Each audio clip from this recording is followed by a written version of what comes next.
morning, all of you. Welcome to my class.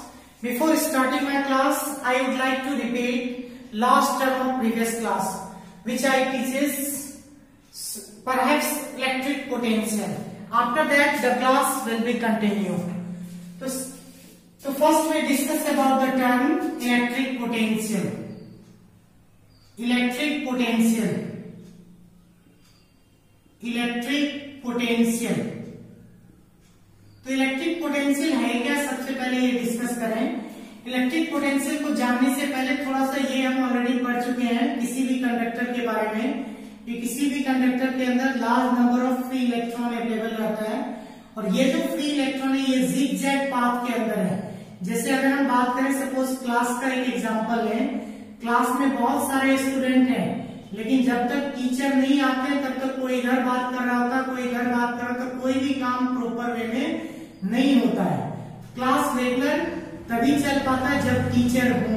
तो वही बात है यहाँ पे कि अगर किसी भी कंडक्टर के अंदर इलेक्ट्रॉन है तो वो नॉर्मल केस में जिगजैग पाथ में रहता है, जैसे क्लास के स्टूडेंट है। तो जिगजैग पाथ में होने के कारण इसके कॉलिजन का चांसेस जो है बहुत बढ़ जाता है। अगर ये एक दूसरे से कोलाइड करेंगे यानी कॉलिजन का चांसेस बढ़ेगा, तो उस केस में क्या होगा, कॉलिजन बढ़ेगा तो यहाँ पे करंट फ्लो नहीं करेगा क्योंकि ये स्टॉप हो जाएंगे और करंट इस केस में कितना पास होगा, 0। तो पोटेंशियल को समझने के लिए हमको ये ड्रॉ करना पड़ा। अब देखिए सेम इसी कंडक्टर की बात कर रहे हैं। जैसे ही इसी कंडक्टर में आप क्या करेंगे, एक सेल या बैटरी के थ्रू कनेक्ट करेंगे। जैसे एक सेल को यहाँ पे हम कनेक्ट कर दिए इसी कंडक्टर के थ्रू, तो इस कंडक्टर में जितने भी फ्री इलेक्ट्रॉन थे वो फ्री इलेक्ट्रॉन मूव करने लगे एक प्रॉपर पाथ पे। तो पहला चीज यहाँ पे हम अब यहाँ पे डेफिनेशन का जो कॉन्सेप्ट है यहाँ से मिल गया। पोटेंशियल जैसे ही इलेक्ट्रॉन फ्लो करेंगे इस कंडक्टर के अंदर करंट का वैल्यू पास करेगा। इसका मतलब इसमें अब करंट का वैल्यू 0 नहीं है, यानी current is not equal to 0। इसका मतलब करंट है। तो यहाँ पे अगर इस पॉइंट को बोले तो एक पॉइंट आप क्लियरली बोल सकते हैं, पोटेंशियल क्या है, तो इलेक्ट्रिक पोटेंशियल एक फैक्टर्स है जिसके कारण किसी भी कंडक्टर में इलेक्ट्रॉन मूव करता है वन पॉइंट से अनदर पॉइंट तक। यानी पोटेंशियल क्या है, ये एक फैक्टर्स है जिस फैक्टर्स के कारण इलेक्ट्रॉन मूव करता है from one point to another point. और पोटेंशियल जब भी हम क्रिएट करते हैं किसी भी कंडक्टर में, वो सेल या बैटरी के थ्रू हम लोग पोटेंशियल डेवलप करते हैं। अब यहाँ पे एक चीज देखिए, यहाँ से नॉर्मल एक बेसिक आइडिया मिल गया इलेक्ट्रिक पोटेंशियल के बारे में कि पोटेंशियल एक फैक्टर है जिसके कारण इलेक्ट्रॉन किसी भी कंडक्टर में वन पॉइंट से अनदर पॉइंट तक जाता है। अब देखिए आगे यहाँ पे पोटेंशियल, अब अगर इसको डिफिनेशन की बात करें तो है क्या बेसिकली, तो अमाउंट ऑफ वर्क, या ऐसे बोल सकते हैं the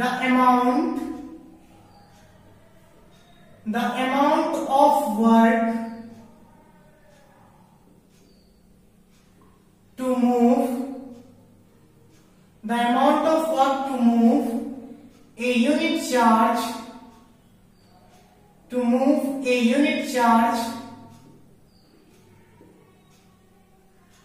from one point to another point, अगर इसकी बात करें एक बार फिर से हम क्या बोल रहे हैं, amount of work to move a unit charge from one point to another point. Simple सा डिफिनेशन, यानी किसी भी यूनिट, देखिए यहाँ पे हुआ क्या, इलेक्ट्रॉन अगर ट्रांसफर हो रहा है एक पॉइंट से अनदर पॉइंट, इसका मतलब चार्ज ट्रांसफर हो रहा है। हम ये नहीं बोल रहे हैं कि एक इलेक्ट्रॉन के एक पॉइंट से दूसरे पॉइंट तक जाने के कारण, हम बोल रहे हैं अगर 1 कूलम चार्ज पॉइंट ए से पॉइंट बी तक चला गया तो 1 कूलम चार्ज को पॉइंट ए से पॉइंट बी तक ले जाने में जितना वर्क डन एक्सपेंस होगा उसको ही हम लोग क्या बोलेंगे, इलेक्ट्रिक पोटेंशियल। इसीलिए इसको हम लोग डिफाइन करते हैं, बोलते हैं amount of work to move a unit charge from one point to another point. अब ये हम ऑलरेडी पहले भी पढ़ चुके थे, इसलिए ज्यादा इसमें हम नहीं जाएंगे। अब देखिए इसको हम लोग V से डिनोट करते हैं और इलेक्ट्रिक पोटेंशियल का जो फॉर्मूला होता है वो होता है work done bye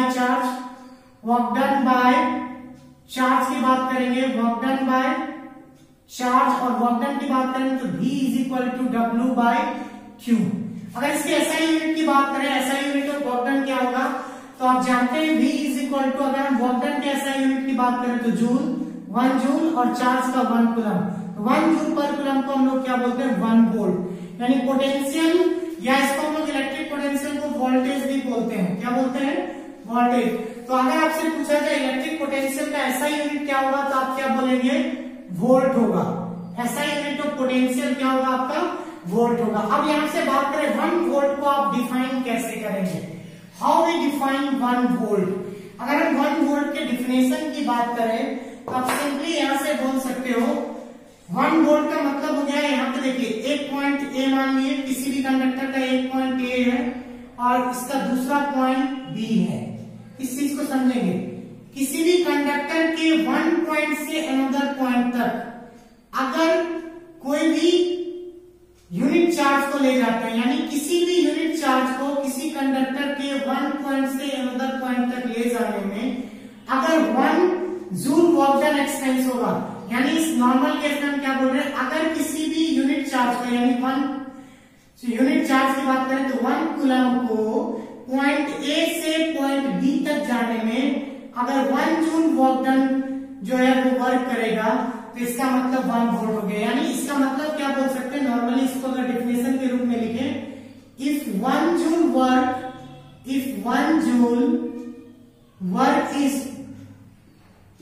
work is done to move 1 joule work is done to move a unit charge from 1 point to another point, 1 point to another point, इसी को हम लोग क्या बोलेंगे, इज कॉल्ड 1 वोल्ट। 1 वोल्ट यानी 1 वोल्ट का मतलब हुआ 1 जूल वर्क डन, यानी किसी भी यूनिट चार्ज को ए पॉइंट से बी पॉइंट तक ले जाने में आपका जो वर्क डन एक्सपेंस हो रहा है, उस वर्क डन एक्सपेंस का वैल्यू किसके बराबर है, 1 जूल के बराबर। तो इसको हम लोग 1 वोल्ट बोलते हैं। अब जो टर्म हम लोग डिस्कस करेंगे यहाँ पे कि पोटेंशियल डिफरेंस को जनरली हम लोग मेजरमेंट किससे करते हैं, ये जो पोटेंशियल निकला वोल्टेज, तो it is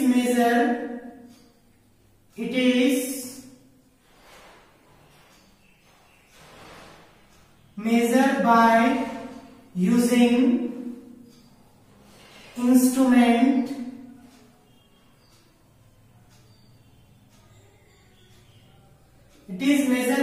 instrument is called, किस मेजर से, it is measured by using instrument voltmeter। यानी पोटेंशियल डिफरेंस को हम लोग किससे मेजरमेंट करते हैं, वोल्टमीटर से। और वोल्टमीटर कैसे कनेक्टेड होता है, it is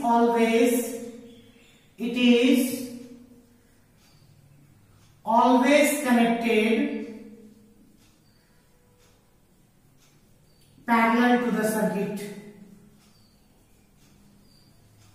parallel to the circuit बोलिए या पैरेलल टू द सर्किट बोल सकते हैं, सर्किट में पैरेलल टू द सर्किट तो था। अब देखिए यहाँ पे ये ऑब्वियसली हम क्या बोले पोटेंशियल डिफरेंस के बारे में, कि पोटेंशियल डिफरेंस को जो हम लोग मेजरमेंट करते हैं वो किस इंस्ट्रूमेंट से मेजरमेंट करते हैं, वो वोल्टमीटर से।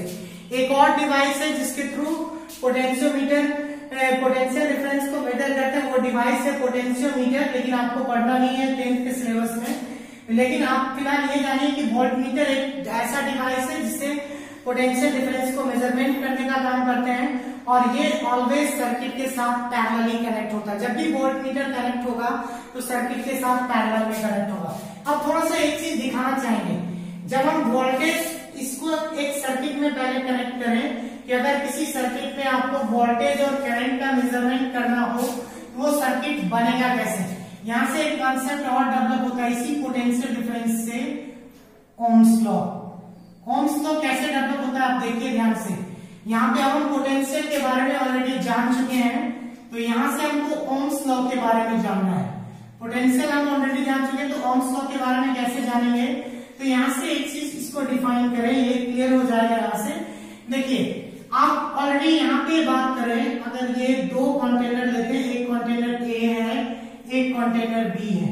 अगर पहले केस में मान लीजिए इसका वाटर लेवल यहाँ तक है, ये वाटर लेवल है इसका, और दूसरे का वाटर लेवल मात्र यहाँ तक है, ये इसके अंदर वाटर है बी में, और इसको पाइप के थ्रू कनेक्ट कर दिया गया। इस केस में क्या होगा, वाटर तेजी से फ्लो करेगा इसमें। क्यों तेजी से फ्लो किया, क्योंकि यहाँ पे हायर लेवल और लोअर लेवल के बीच का जो डिस्टेंस था वो ज्यादा कर दिए। यानी डिस्टेंस ज्यादा करने का मतलब एक तरह से जिस फैक्टर्स के कारण इलेक्ट्रॉन मूव करता है उस फैक्टर्स को आप बढ़ा दिए, और उस फैक्टर्स को ही जिस फैक्टर के कारण इलेक्ट्रॉन मूव करता है उसको हम लोग पोटेंशियल बोलते हैं। यानी पोटेंशियल डिफरेंस बढ़ा दिए तो इलेक्ट्रॉन का स्पीड क्या हो गया, तेजी से हो गया। तो इसको हम लोग यहाँ से एक कॉन्सेप्ट मेरे पास डेवलप हो गया कि पोटेंशियल डिफरेंस डायरेक्टली प्रोपोर्शनल है किसके, करंट के। क्योंकि पोटेंशियल बढ़ा है तो आपका इलेक्ट्रॉन तेजी से फ्लो हो गया, इलेक्ट्रॉन तेजी से फ्लो हो गया तो वहां पे क्या प्रोड्यूस होगा, किसी भी कंडक्टर में करंट। अब एक चीज और देखो, अगर इसी दूसरे केस में बताएं यहाँ पे लेवल और थोड़ा सा बहुत बढ़ा दिए, अब यहाँ पे स्पीड कम हो जाएगा। इसका मतलब क्या हो गया, यहाँ से दो कॉन्सेप्ट डेवलप हुआ। अगर V बढ़ेगा, वोल्टेज अगर बढ़ेगा तो करंट भी क्या होगा, I भी आपको बढ़ेगा। अगर V घटेगा तो वैसे इस केस में करंट भी क्या होगा, करंट भी आपका डिक्रीज करेगा। यानी इसी को हम लोग बोलते हैं एक कॉन्सेप्ट V डायरेक्टली प्रोपोर्शनल होता है किसके, I के। यहां से एक कॉन्सेप्ट डेवलप हो गया, V डायरेक्टली प्रोपोर्शनल है किसके, I के। जब आप जान गए कि V डायरेक्टली प्रोपोर्शनल है I के, तो इसको हम लोग ऐसे भी लिख सकते हैं, V डायरेक्टली प्रोपोर्शनल है, V डायरेक्टली प्रोपोर्शनल है I के।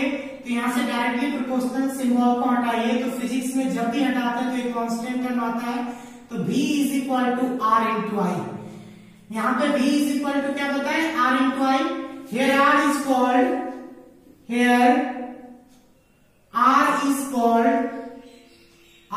called constant। Here R is called constant, which is also called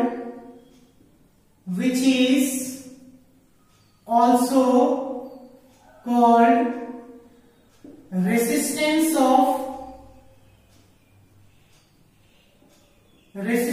of conductor, which is also called resistance of conductor। और यहां से अगर हम I का वैल्यू निकालें तो I is equal to V by R हो जाएगा। यानी I का वैल्यू V पे भी डिपेंड करेगा, इस पे भी डिपेंड करेगा और R पे भी डिपेंड करेगा।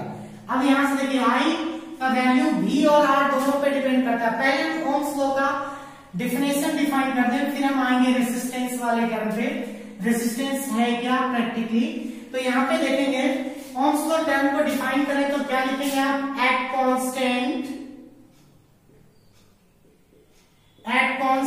टेम्परेचर। कांस्टेंट टेम्परेचर इसलिए बोलते हैं कि आप ध्यान दीजिए, अगर किसी भी ऑब्जेक्ट में या कंटेनर में या मटेरियल्स में या कंडक्टर की बात करें, आप टेम्परेचर को बढ़ाएंगे तो वो क्या होगा, एक्सपेंड करता है, यानी इसका लेंथ बढ़ जाएगा।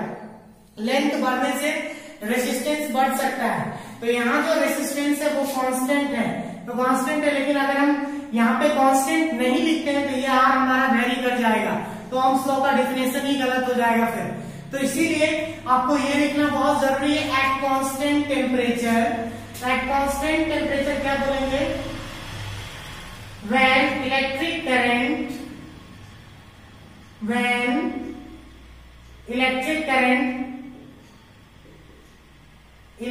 current passes या flow through a conducting wire, when electric current flow through a conducting wire, या इस तरह से लिखा है, constant temperature electric current flow through a conducting wire is directly proportional to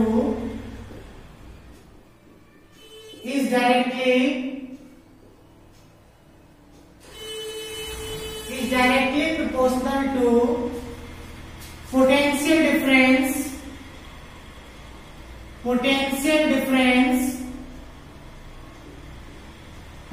difference across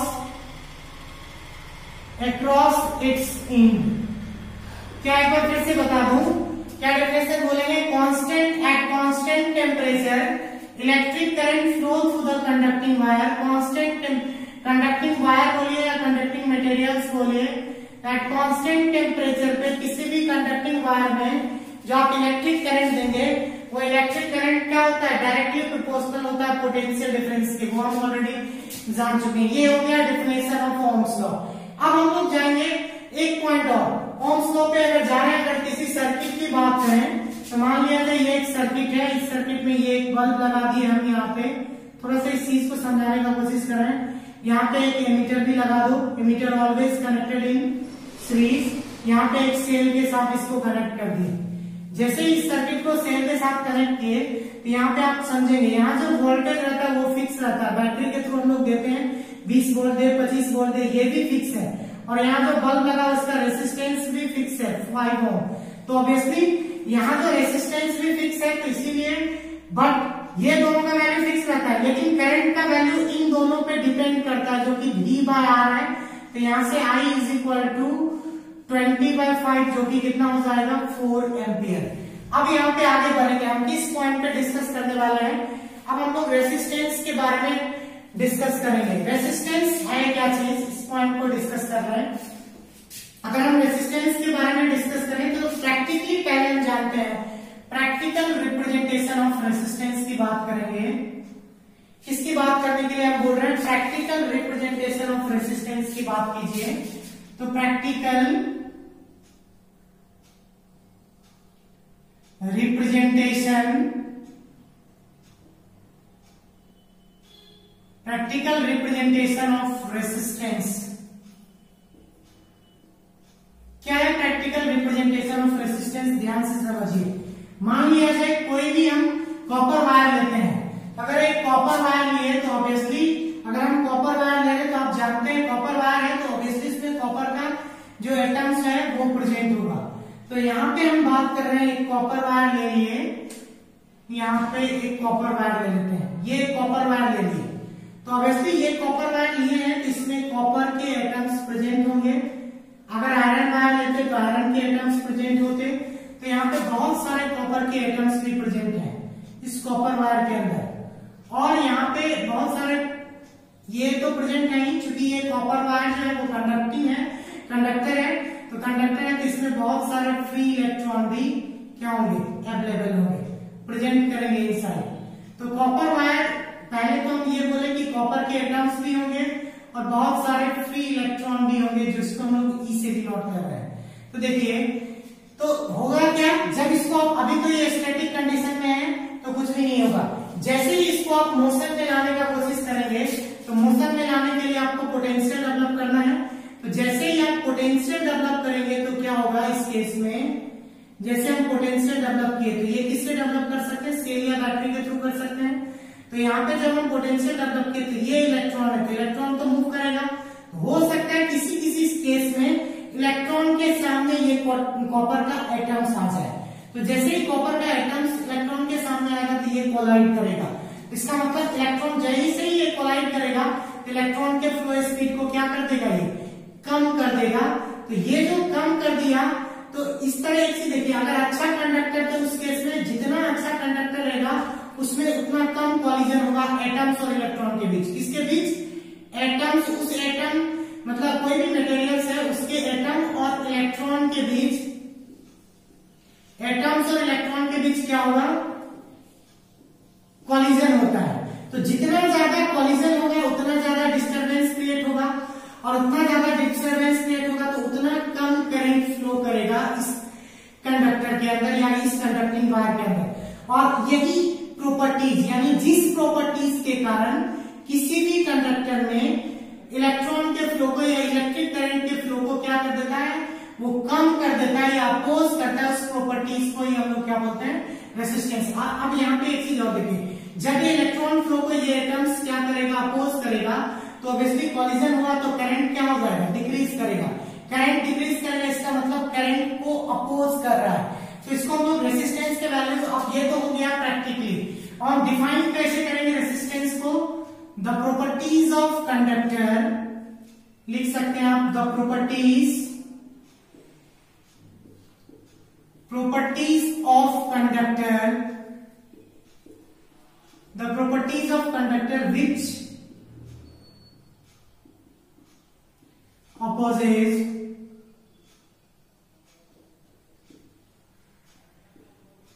the flow of electric current.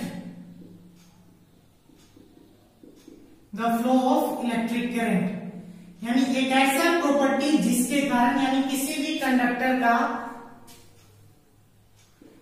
Conductor का एक ऐसा property जिसके कारण वो इलेक्ट्रिक करंट के फ्लो को क्या करेगा, अपोज करेगा, उस प्रॉपर्टीज को ही हम लोग क्या बोलेंगे, उस प्रॉपर्टीज को ही हम लोग बोलते हैं रेसिस्टेंस। ये properties electric current is called resistance. यानी आपको क्लियर समझ में आ गया रेसिस्टेंस क्या है। तो रेसिस्टेंस एक प्रॉपर्टीज है जो किसी भी कंडक्टर के अंदर इलेक्ट्रिक करंट के फ्लो को क्या करता है, अपोज करता है, और उस प्रॉपर्टीज को ही हम लोग क्या बोलते हैं, रेसिस्टेंस। अब हम यहाँ पे जो पॉइंट डिस्कस करेंगे वो ये पॉइंट डिस्कस करेंगे कि रेसिस्टेंस का वैल्यू किन किन फैक्टर्स पे डिपेंड करता है। एक सेकंड के लिए आप सोचिए, खुद सोचने वाली बात है। इस कंडक्टर का लेंथ हम बढ़ा दें, तो लेंथ अगर बढ़ा देंगे तो इलेक्ट्रॉन और एटम के बीच जो कॉलिजन है उसका चांसेस क्या होगा, बढ़ जाएगा, ये इंक्रीज कर जाएगा। क्या होगा, क्या किस चीज के कारण इंक्रीज हुआ, हम क्या बोले, अगर किसी कंडक्टर के लेंथ को आप बढ़ा देंगे तो किसी भी कंडक्टर के लेंथ को बढ़ाने से उस कंडक्टर के अंदर जो एटम्स हैं और इसके जो इलेक्ट्रॉन है, एटम्स और इलेक्ट्रॉन के बीच कॉलिजन का चांसेस बढ़ जाएगा, और एटम और इलेक्ट्रॉन के बीच कॉलिजन के चांसेस बढ़ जाने के कारण रेसिस्टेंस का भी वैल्यू बढ़ जाएगा। थोड़ा सा यहाँ पे ऐसा यूनिट की भी बात कर लें, थोड़ा सा रेसिस्टेंस का ऐसा यूनिट क्या होता है। रेसिस्टेंस को हम लोग डिनोट किससे करते हैं, फिर आगे बढ़ेंगे। यहाँ पे देखिए एक पॉइंट और, रेसिस्टेंस का जो रिप्रेजेंटेशन करते हैं हम लोग आर से, और सिंबॉलिक रिप्रेजेंटेशन जो होता है बिल्कुल इस तरह का होता है। ये आपको रेसिस्टेंस का रिप्रेजेंटेशन है, ये रेसिस्टेंस है, और यहाँ पे ये देखिए दो हम रेसिस्टेंस यहाँ पे खींच रहे हैं, एक ये भी है ऐसे रहता है, या दूसरा एक और तरीका से इसको बोल सकते हैं सेकेंड वाले के लिए वेरिएबल रेसिस्टेंस, ये वेरिएबल रेसिस्टेंस है। और ये वाला जो फिगर देख रहे हैं ये फिक्स रेसिस्टेंस का वैल्यू, मतलब जो पिक्चोरियल रिप्रेजेंटेशन है फिक्स रेसिस्टेंस का ऐसा, और ये दोनों वेरिएबल रेसिस्टेंस के लिए यूज किया जाता है। वेरिएबल रेसिस्टेंस कहने का मतलब क्या हो गया कि रेसिस्टेंस के वैल्यू को आप बाय यूजिंग वेरिया या बाय यूजिंग रेसिस्टेंस बॉक्स इसके वैल्यू को आप बढ़ा घटा सकते हैं। उस केस में ये जो रेसिस्टेंस जब बढ़ा घटा सकते हैं तो इसका जो सिंबॉलिक रिप्रेजेंटेशन होगा इन दोनों से आप कर सकते हैं। अब यहाँ पे आ जाए, चूंकि अकॉर्डिंग टू ओम्स तो हम क्या पढ़ रहे हैं, V is equal to I R. Ohm's law से जो हम लोग कंसेप्ट पढ़े हैं V is equal to I R, तो यहाँ से अगर हम जाते हैं तो R इज इक्वल टू आप क्या लिखेंगे, R is equal to V by आई।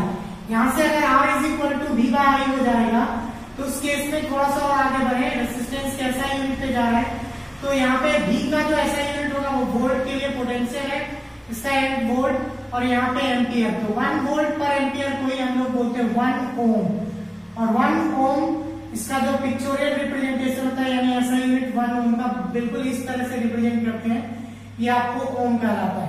यानी रेसिस्टेंस का जो ऐसा यूनिट है वो आपको क्या हो जाएगा, ओम हो जाएगा। अब जो पॉइंट डिस्कस करेंगे नेक्स्ट पॉइंट, वो पॉइंट क्या देखिए कि रेसिस्टेंस का जो वैल्यू है, रेसिस्टेंस का वैल्यू किन किन फैक्टर पे डिपेंड करता है, यानी फैक्टर अफेक्टिंग ऑन रेसिस्टेंस, या फैक्टर्स की बात करें, इफेक्ट ऑफ रेसिस्टेंस या फैक्टर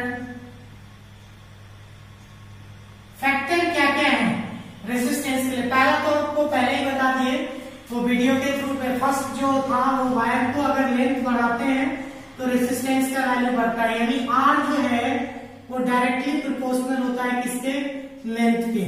और दूसरा पॉइंट है रेसिस्टेंस, इसको एक पॉइंट और समझ लीजिए, थोड़ा सा अगर नहीं समझ में आया, जैसे हम क्लास की बात करें, किसी क्लास में 20 स्टूडेंट है और उस क्लास में सडनली 50 स्टूडेंट बैठा दिए, सीट भी कम पड़ गया तो क्या होगा, उस क्लास में हल्ला ज्यादा होगा, बच्चे बोलेंगे सर सीट नहीं मिला, बैठने के लिए नहीं मिला, क्या करें सर, बातचीत ज्यादा होगा। इसका मतलब बढ़ गया लेंथ, तो उस केस में क्या हो गया, डिस्टरबेंस ज्यादा क्रिएट हुआ। रेजिस्टेंस एक तरह का डिस्टरबेंस है।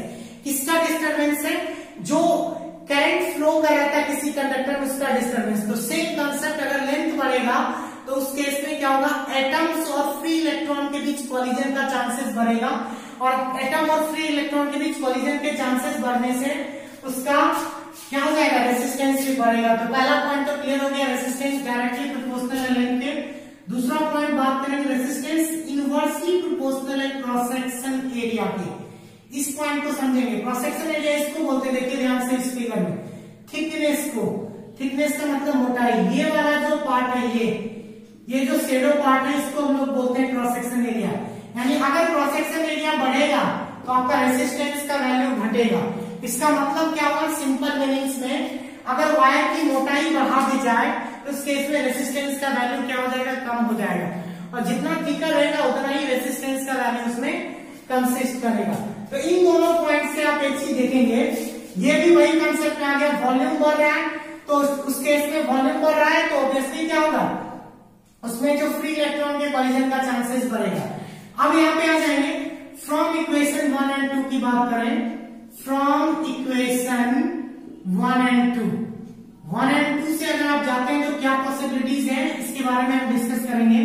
तो पॉसिबिलिटीज क्या क्या है देखिए, पहला पॉसिबिलिटीज है आर डायरेक्टली प्रोपोर्शनल होगा फ्रॉम इक्वेशन 1 एल बाई ए की, और जब हम डायरेक्टली प्रोपोर्शनल चिन्ह को हटाएंगे तो एक टर्म कांस्टेंट यूज होता है यहाँ पे, तो R is equal to constant के टर्म में हम लोग यूज करेंगे रो, तो R इज इक्वल टू यहां से आ गया रो L बाई ए, और यहाँ जो रो है वो क्या चीज है, रो इज कॉल्ड कांस्टेंट। एक बार फिर से बता दूं, R इज इक्वल टू क्या लिखे, रो L बाई ए, जहां पे रो क्या है, यहाँ पे रो कांस्टेंट है, हेयर रो इज कॉल्ड,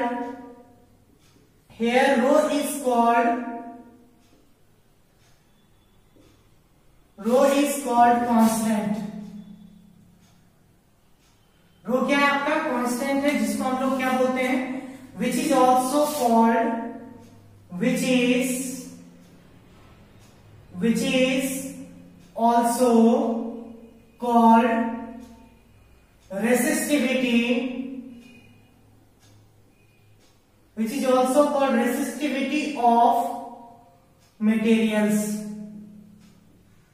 नहीं कंडक्टर बोलिए, रेसिस्टिविटी ऑफ कंडक्टर। अब एक चीज देखेंगे ध्यान से, तो यहां से अगर हम रेसिस्टिविटी का वैल्यू निकालना चाहें तो वो क्या हो जाएगा, यहाँ पे एक और पॉइंट, थोड़ा इस पॉइंट पे इस फॉर्मूला को डिस्कस कर लिया। आर डायरेक्टली प्रोपोर्शनल है लेंथ के क्रॉस सेक्शन एरिया के इनवर्सली, और एक और फैक्टर्स पे डिपेंड कर रहा है, वो फैक्टर्स है आपका रेसिस्टिविटी। तो इस रेसिस्टिविटी को भी डिफाइन करना बहुत जरूरी है। अगर ये रेसिस्टिविटी आप डिफाइन नहीं किए तो फिर प्रॉपर समझ में नहीं आएगा। तो एक चीज यहाँ पे, एक कॉन्सेप्ट तो है, रेसिस्टेंस का वैल्यू डिपेंड कर रहा है लेंथ पे, रेसिस्टेंस का वैल्यू डिपेंड कर रहा है एरिया पे, रेसिस्टेंस का वैल्यू डिपेंड कर रहा है रेसिस्टिविटी पे। अभी बस इतना जानिए। अब देखिए यहाँ पे, अगर रेसिस्टिविटी को डिफाइन करें, पहले इसका हम निकाल लें फॉर्मूला, एग्जैक्ट फॉर्मूला रेसिस्टिविटी का क्या होगा, rho is equal to R A by L. यहां से अगर एसआई यूनिट की बात करें, एसआई यूनिट रेसिस्टेंस का क्या होता है, ओम, एरिया के लिए metre square, ohm metre square by length के लिए क्या होगा, मीटर। यहां से मीटर और मीटर को हटाएंगे तो रेसिस्टिविटी का जो एसआई यूनिट होगा वो क्या होगा, ओम मीटर। अब देखिए सबसे पहला पॉइंट आता है, हमको रेसिस्टिविटी समझाइए सर, हम नहीं समझ पाए, यहाँ पे रेसिस्टिविटी कहीं पता नहीं है, हम इसको कैसे समझेंगे, हम डिफरेंस से समझेंगे। हम बात करेंगे यहाँ पे difference between resistance and resistivity. ध्यान से देखिए, हम क्या डिस्कस करने वाले हैं पॉइंट, डिफरेंस बिटवीन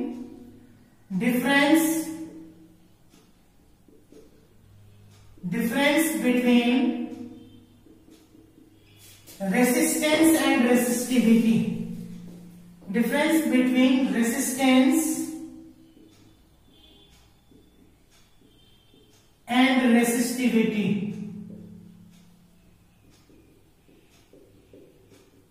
देखिए ध्यान से, अगर हम difference between resistance and resistivity की बात किए तो एक साइड लिखेंगे रेसिस्टेंस, एक साइड हम डिफाइन करेंगे रेसिस्टेंस को और दूसरे साइड डिफाइन करेंगे हम resistivity.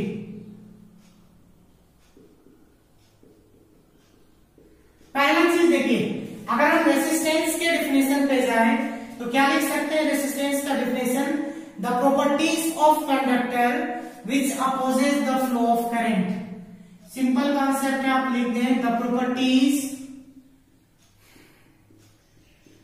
Properties of conductor which opposes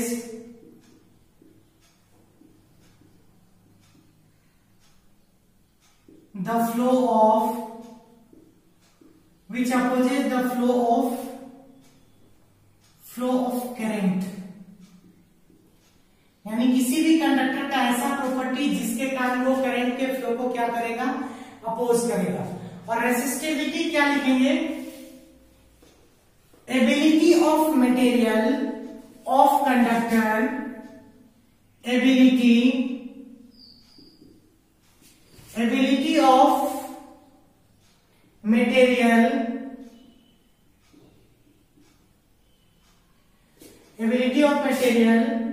of conductor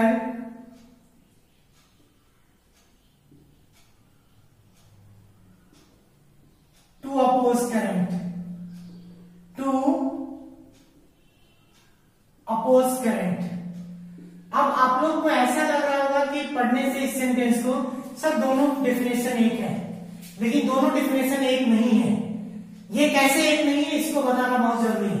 इसके बारे में तो हम बता दिए, the properties of material which opposes the flow of current. यहाँ पे हमने लिखा द एबिलिटी ऑफ कंडक्टर या ability of material of conductor which oppose current. अब इस चीज को समझिए, यहाँ पे रेसिस्टेंस का वैल्यू किस चीज पे डिपेंड कर रहा था? पहला R डायरेक्टली प्रोपोर्शनल था लेंथ के। इसके बाद चूंकि फॉर्मूला पे आ जाएंगे R is equal to rho L by A. तो यहाँ पे देखिए रेसिस्टेंस का वैल्यू 3 फैक्टर्स पे डिपेंड करता है। पहला लेंथ पे, दूसरा एरिया पे, तीसरा इसको हम लोग बोलते हैं जो आप देख रहे हैं एबिलिटी ऑफ मटेरियल या रेसिस्टिविटी पे। क्या लिखे हैं? रेसिस्टिविटी पे। अब एक केस आता है, ये रेसिस्टिविटी क्या है? अभी भी हमको समझ में नहीं आया तो कोई दिक्कत नहीं है, आ जाएगा। कैसे आएगा? देखिए यहाँ पे एक कंडक्टर ले लिया हम यहाँ पे। ये कंडक्टर सपोज कॉपर का, कोई भी कॉपर का कंडक्टर ले लिए, कॉपर वायर है, और यहाँ पे एक नाइक्रोम वायर यूज किए हैं। यहाँ पे एक नाइक्रोम वायर, दोनों के बीच कंपेरिजन करेंगे यहाँ पे कि एक कॉपर वायर है, एक नाइक्रोम वायर है। दोनों में क्या हमको कंपेरिजन करना है? इसका लेंथ भी सेम लेना है, यानी L इसका भी है, इसका भी L है।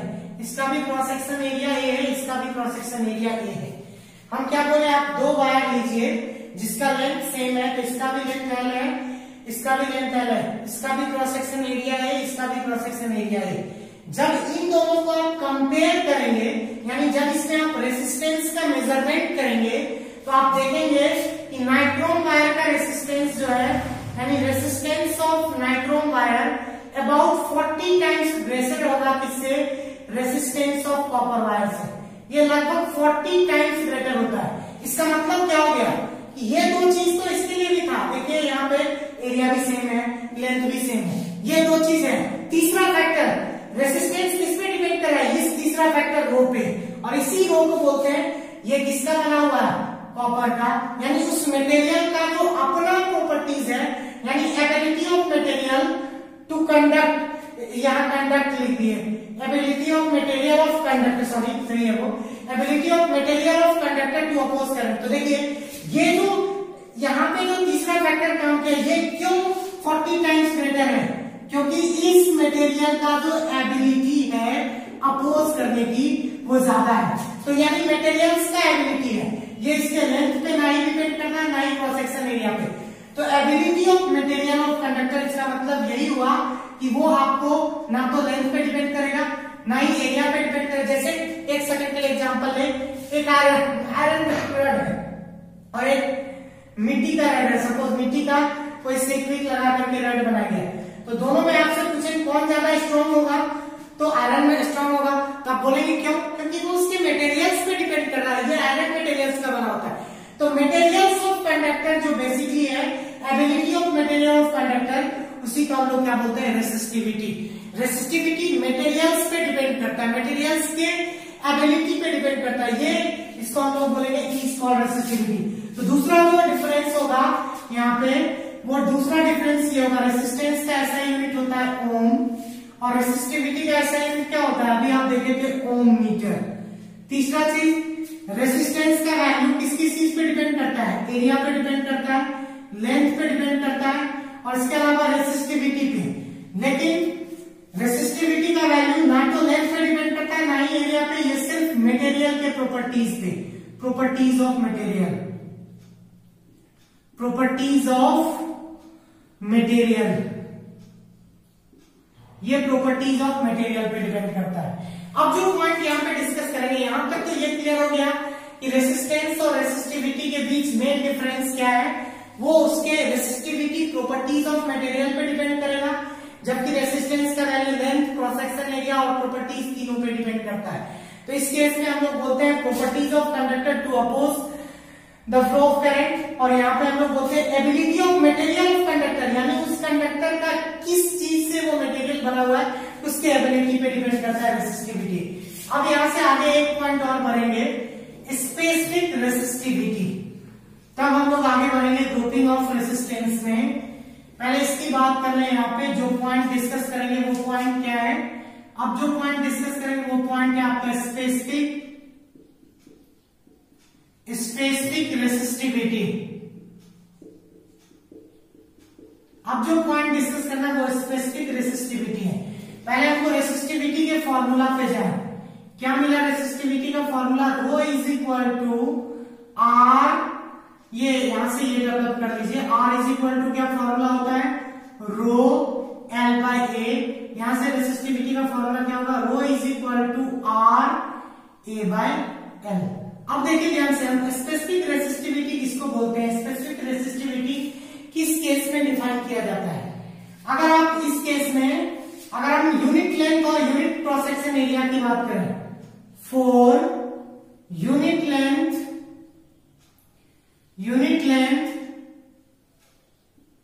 And unit cross section area, unit cross section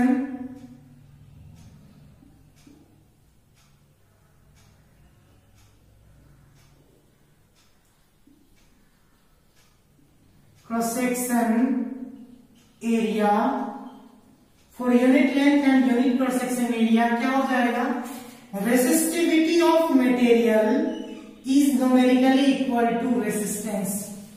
Resistivity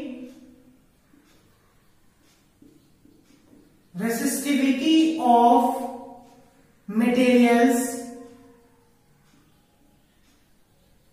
या conductor, resistivity of conductor is equal to resistance, is equal to resistance।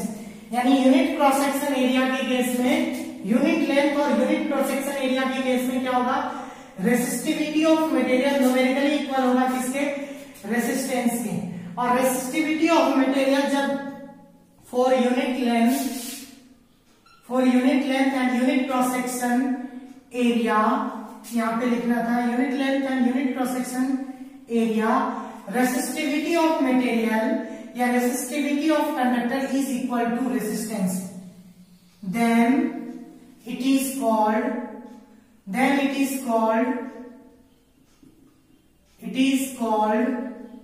specific resistance, then it is called specific resistance। यानी आप कैसे इसको डिफाइन करेंगे, देखिए ध्यान से, अगर आप यूनिट लेंथ की बात करते हैं तो rho is equal to R तो रहेगा ही, unit area cross section area का वैल्यू 1, लेंथ भी 1, इस केस में रो किसके बराबर आ गया, आर के बराबर। कहने का मतलब अगर रेसिस्टेंस का value for unit length and unit cross section area, if resistance of conductor is numerically equal to resistivity, then at that case it is called specific resistivity. ये पॉइंट आपका क्लियर हो गया, स्पेसिफिक रेसिस्टिविटी क्या है। अब जो point हम लोग पढ़ेंगे आज के क्लास में, वो पॉइंट हम लोग पढ़ने जा रहे हैं ग्रुपिंग ऑफ रेसिस्टेंस। अब कौन सा पॉइंट हम लोग क्या बोलेगा फिर से, for unit length and unit पर section area resistivity of conductor is numerically equal to resistance. At that case resistivity is called a specific resistivity.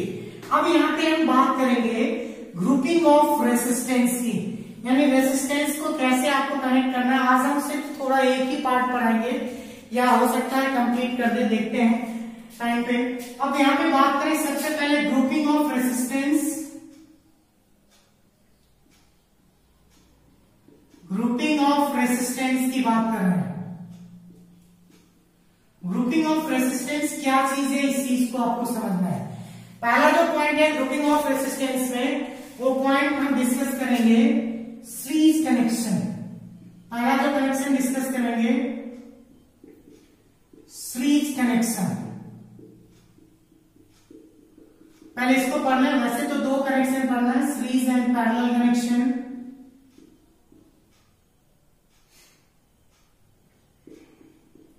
Parallel connection.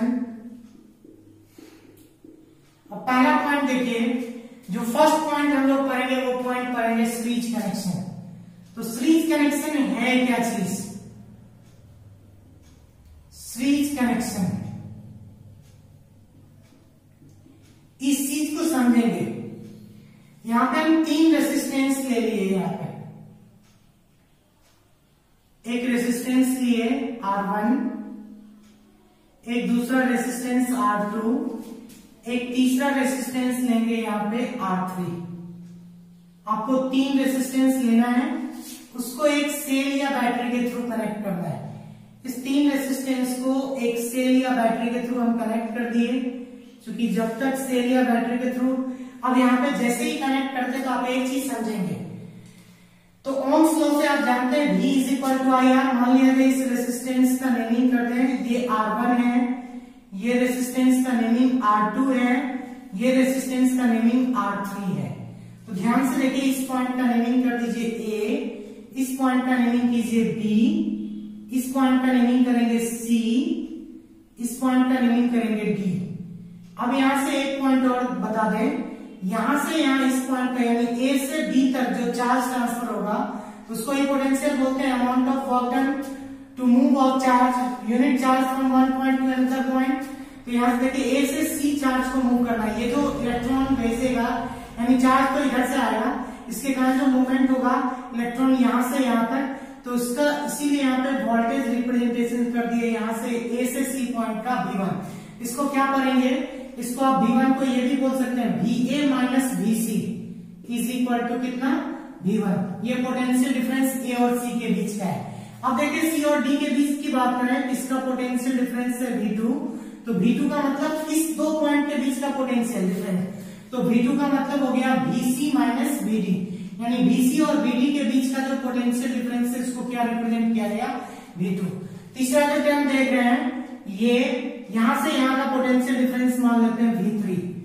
तो V3 अगर मान लेते हैं तो V3 का मतलब क्या हो गया, यानी VD माइनस VB का वैल्यू आपको दिया हुआ V3।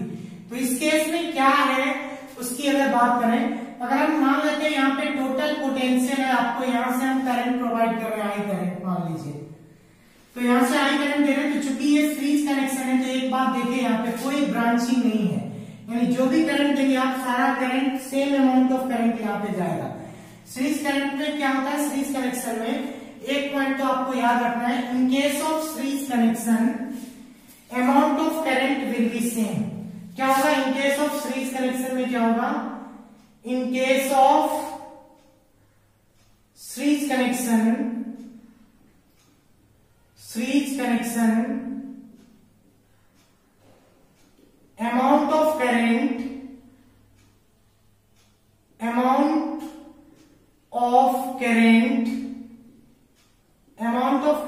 is same। Series connection के केस में अमाउंट ऑफ करंट क्या होगा, सेम होगा, बट इट्स पोटेंशियल डिफरेंस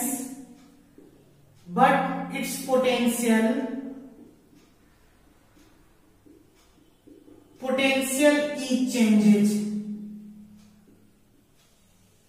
क्यों लिखे हम इस चीज को?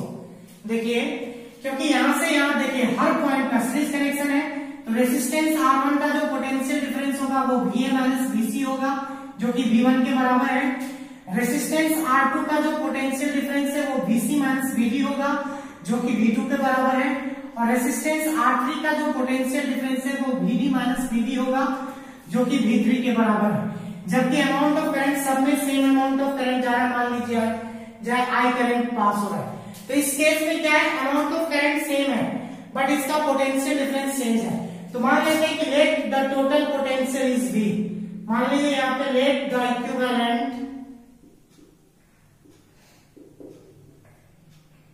Equivalent potential, let the equivalent potential. तो इसको हम लोग कैसे लिखेंगे? अगर इक्विवेलेंट पोटेंशियल V है तो आपको लिखने का तरीका बता रहे हैं। आप लिखेंगे V is equal to V1 plus V2 plus V3। अगर इसको आपको समझ में नहीं आ रही सर क्या क्या लिख दिए, तो थोड़ा सा हम इस पॉइंट पे यहां लिख रहे हैं इस फिगर के अकॉर्डिंग। मान लीजिए ये फिगर का टोटल रेसिस्टेंस किसके किसके बीच कनेक्टेड है, A और B के बीच। तो यहाँ पे इसको लिखेंगे VA माइनस VB। तो VA माइनस VB को आप चूंकि A लॉन बार बन जाएंगे, इसके लिए पोटेंशियल हम लोग लिखेंगे VA माइनस कितना VC, इसके लिए लिखेंगे VC माइनस कितना VD, और लास्ट वाले के लिए लिखेंगे VD माइनस VB। अब देखिए आप काट करके चेक करेंगे सेम आ जाएगा। ये देखिए VA से VA कहां गया, VA रह जाएगा, नहीं घटेगा। VC VC से VD VD से VA माइनस VB बच गया। यानी इसका मतलब V बराबर आप लिख सकते हैं V1 plus V2 plus V3। और इस सर्किट में जो करंट जा रहा है वो करंट कितना जा रहा है, I करंट जा रहा है। और मान लेते हैं इसका इक्विवेलेंट रेसिस्टेंस R है, तो I into R is equal to, अब V1 बराबर, तो V1 यहां से यहां का वोल्टेज है, तो यहां से यहां का करंट है I और रेसिस्टेंस का वैल्यू R1, तो यहां पे हो जाएगा ये IR1। V2 के लिए सेम चीज लिखेंगे, तो करंट सेम है, रेसिस्टेंस R2, तो V2 is equal to V is equal to IR2, और यहाँ पे V3 is equal to IR3। अब यहाँ पे आप कॉमन ले सकते हैं I। जब आप I को कॉमन लेंगे तो ये जो टर्म होगा क्या हो जाएगा, देखिए यहाँ पे हम लिख रहे हैं, जब आप I को कॉमन लेते हैं तो ये टर्म कितना हो जाएगा, IR is equal to, I common ले लिए R1 plus R2 plus R3। तो यहाँ पे I और I को रिमूव कीजिए, R is equal to, R यहाँ पे इक्विवेलेंट रेसिस्टेंस है, R इज इक्वल टू कितना हो गया, R1 प्लस R2 प्लस कितना R3। तो यहाँ पे R1 plus R2 plus R3 जो लिखे हैं, यानी हम सीरीज कनेक्शन में जब रेसिस्टेंस को कनेक्ट करेंगे तो रेसिस्टेंस का वैल्यू क्या होगा, इंक्रीज करेगा। यानी अगर किसी भी सर्किट में आपको करंट का वैल्यू घटाना हो तो रेसिस्टेंस का वैल्यू आप बढ़ा सकते हैं, यानी उस सर्किट को सीरीज में कनेक्टेड कर देंगे। सीरीज में कनेक्टेड करेंगे तो रेसिस्टेंस का वैल्यू बढ़ जाएगा, तो उस सर्किट का करंट क्या हो जाएगा, वो घट जाएगा। अब जो पॉइंट बात करेंगे हम लोग, नेक्स्ट पॉइंट, वो पॉइंट डिस्कस करेंगे हम लोग पैरेलल कनेक्शन के बारे में। ये तो था आपका सीरीज कनेक्शन, और पोटेंशियल कैसे चेंज हुआ, क्योंकि हर रेसिस्टेंस क्या है, अलग अलग पॉइंट से कनेक्टेड है। अगर हम ऐसे जाएं, एक पॉजिटिव निगेटिव के भी सेंस में दिखा दे आपको, तो इसको और ज्यादा आसान, इसका पॉजिटिव टर्मिनल ये है, निगेटिव ये है, दूसरे का भी पॉजिटिव ये है, निगेटिव यहाँ है, तीसरे का पॉजिटिव ये, इसका निगेटिव ये। तो देखिए एक पहले रेसिस्टेंस का निगेटिव टर्मिनल दूसरे रेसिस्टेंस के पॉजिटिव टर्मिनल से कनेक्टेड है, और दूसरे का निगेटिव तीसरे के पॉजिटिव से कनेक्टेड है। इसी तरह का जो कनेक्शन होगा वो आपको क्या होगा, सीरीज कनेक्शन होगा। अब हम बात करेंगे पैरेलल कनेक्शन की। अब जो बात हम लोग करते हैं वो पैरेलल कनेक्शन की। पैरेलल कनेक्शन क्या है इसके बारे में बात कर रहे हैं, तो देखिए ध्यान से, अगर हम पैरेलल कनेक्शन की बात करें थोड़ा सा डिफरेंट है सीरीज कनेक्शन से। क्या डिफरेंट है, ये थोड़ा सा क्या डिफरेंट है वो अभी देखेंगे फिगर के थ्रू। मान लिया ये एक सर्किट है, तीन रेसिस्टेंस पैरेलल में कनेक्टेड है। यहाँ पे देखिए ये रेसिस्टेंस है आपका R1, और यहाँ पे एक दूसरा रेसिस्टेंस भी कनेक्ट करेंगे, यहाँ पे एक और रेसिस्टेंस कनेक्ट कर दिया हमने, ये रेसिस्टेंस है आपका R2, यहाँ पे एक तीसरा रेसिस्टेंस भी कनेक्ट करेंगे, ये रेजिस्टेंस का वैल्यू है कितना, R3। और अब क्या किए, इन तीनों रेजिस्टेंस को एक बैटरी के साथ जोड़ देंगे। इस पॉइंट का नेमिंग कर दो आप A, इस पॉइंट का नेमिंग कर दो B, और यहाँ पे इन तीनों पे जगह पे रेजिस्टेंस को एक सेल के साथ कनेक्ट कर दिए। ये सेल के साथ कनेक्ट हो गया, और यहाँ पे इसका वोल्टेज मान लेते हैं V है। और जब यहाँ पे वोल्टेज V, एक चीज देखिए, यहाँ पे टोटल करंट जा तो रहा है I, लेकिन जब यहाँ पे करंट अलग अलग ब्रांच में कन्वर्ट हो रहा है, पहले की तरह एक ही लाइन में नहीं पास कर रहा है, तो करंट जब ब्रांच में कन्वर्ट होता है तो उसका वैल्यू बढ़ जाता है। मान लेते हैं इसमें करंट गया I1, इसमें करंट गया I2, इसमें करंट गया I3, और इसका रेजिस्टेंस का वैल्यू है R3। अब देखिए ध्यान से, पैरेलल कनेक्शन और सीरीज कनेक्शन में अंतर क्या है। पैरेलल कनेक्शन में क्या सेम होता है, अगर हम पैरेलल कनेक्शन की बात करें तो पोटेंशियल डिफरेंस सेम, क्या सेम होता है, पोटेंशियल डिफरेंस जो होता है, ये पोटेंशियल डिफरेंस क्या होता है, सेम होता है। ये हम बोले सेम, तो कैसे, अब देखिए रेजिस्टेंस R1 के लिए, R1 कहां से कहां कनेक्टेड है, A से B पॉइंट के लिए, R1 का जो पोटेंशियल होगा VA माइनस VB। अगर हम बात करें वही R2 के लिए, तो R2 का जो पोटेंशियल होगा वो भी A और B के बीच कनेक्टेड है, तो इसका भी हो जाएगा VA माइनस VB। अब इसके लिए बात करें R3 के लिए, ये भी A और B के बीच कनेक्टेड है, तो इसका भी पोटेंशियल होगा VA माइनस VB। तो आप देख रहे हैं क्लियर कंसेप्ट है, पोटेंशियल डिफरेंस या पोटेंशियल क्या हो जाता है in case of parallel connection, वो आपको सेम रहता है। बाकी चेंज क्या करता है, the amount of current it changes, क्या चेंज करता है, amount of current जो चेंज करता है उसी का वैल्यू हमको निकालना होता है, total equal amount of current it changes, amount of current आपका चेंज कर रहा है। अब देखिए जब अमाउंट ऑफ करंट चेंज कर रहा है तो इसको हम लोग क्या लिख सकते हैं, मान लीजिए let the equivalent current is I, मान लेते हैं इक्विवेलेंट करंट कितना है, let the equivalent current is I, मान लीजिए इक्विवेलेंट करंट कितना है, I है, और इक्विवेलेंट रेजिस्टेंस मान ले एंड रेजिस्टेंस